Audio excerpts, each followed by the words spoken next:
नीमच जिले के युवक ने रुद्राक्ष पर पशुपतिनाथ का चित्र बनाकर अपने जिले का किया नाम रोशन। राहुल लोहार ने इस तस्वीर को बनाने में देसी ही अंदाज दिखाया है।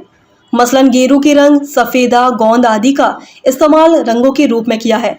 नीमच जिले में रहने वाला राहुल लोहार को जब एक रुद्राक्ष अपने यहाँ कुछ टूटा सा दिखा तो उसने पहले सोचा कि उक्त रुद्राक्ष को कहीं रख दे या प्रभावित कर दे। वो रुद्राक्ष को कहीं अच्छे इस्तेमाल के रूप में ले लेना चाहता था। अचानक उसे ख्याल आया कि क्यों ना मंदसौर के पशुपति जी की मूर्ति की तस्वीर को इस पेंटिंग पर ब्रश से उकेरा जाए।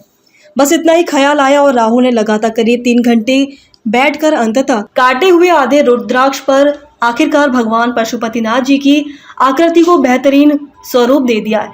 इस बनाई गई तस्वीर को जब बिल्लोरी ग्लास से देखते हैं तो इसका वैभव अलग ही झलकता है। राहुल का कहना है कि उनके मन में अचानक ख्याल आया कि उसने सावन में भगवान की एक तस्वीर रुद्राक्ष पर बना दी। जब राहुल लाहौर की बनाई गई इस अनोखी तस्वीर को मंदसौर जिला कलेक्टर के पास तक पहुंचाया गया तो वे इसे देखकर बेहद खुश हुई और राहुल की तारीफ भी की और कहा कि जिन्होंने छोटे से रुद्राक्ष में इतने बड़े पशुपतिनाथ जी को उतारा है वो अपने आप में बेहद आकर्षक है।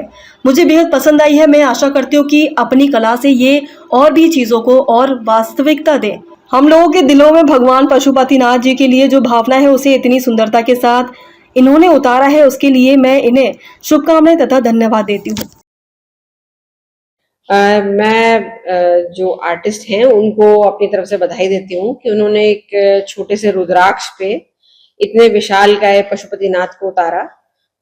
भगवान पशुपतिनाथ को इतनी छोटी सी चीज में समाना अपने आप में एक बहुत आकर्षक चीज होती है। मुझे बेहद पसंद आई। मैं आशा करती हूँ कि अपनी कला से ये और भी चीजों को एक वास्तविकता देंगे और हम लोग के दिलों में भगवान पशुपतिनाथ के लिए जो भावना है उसको इन्होंने इतनी सुंदरता से उतारा है, उसके लिए मैं इनको शुभकामनाएं देती हूँ और धन्यवाद करती हूँ। पशुपतिनाथ जी की प्रतिमा आपने पेंट की है, क्या है पूरा मामला, क्या बताएं? जी, पशुपतिनाथ जी की जो प्रतिमा मैंने एक छोटे से रुद्राक्ष पे बनाई है, जो आपने देखा है।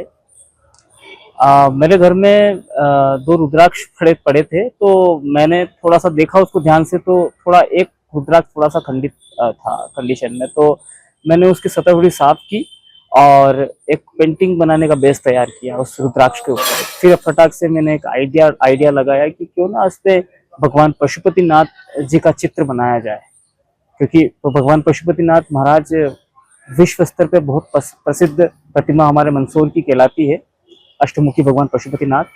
तो मैंने प्राकृतिक रंगों का इस्तेमाल करके बहुत ही मिनिएचर तरीके से भगवान पशुपतिनाथ महाराज का एक छोटा सा चित्र तैयार किया एक रुद्राक्ष के ऊपर। तो इसमें कितना टाइम लगा और कितना क्या साइज था?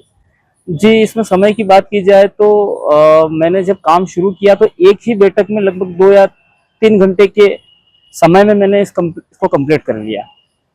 और इसकी साइज की बात की जाए तो अगर सेंटीमीटर में नापते हैं तो इस रुद्राक्ष की साइज बैठती है लगभग 2 बाय 2 सेंटीमीटर में भी थोड़ा कम आपको इसको नापने में आएगा। कलेक्टर मैडम से आप मिले थे क्या पूरा? जी, आपने सही कहा।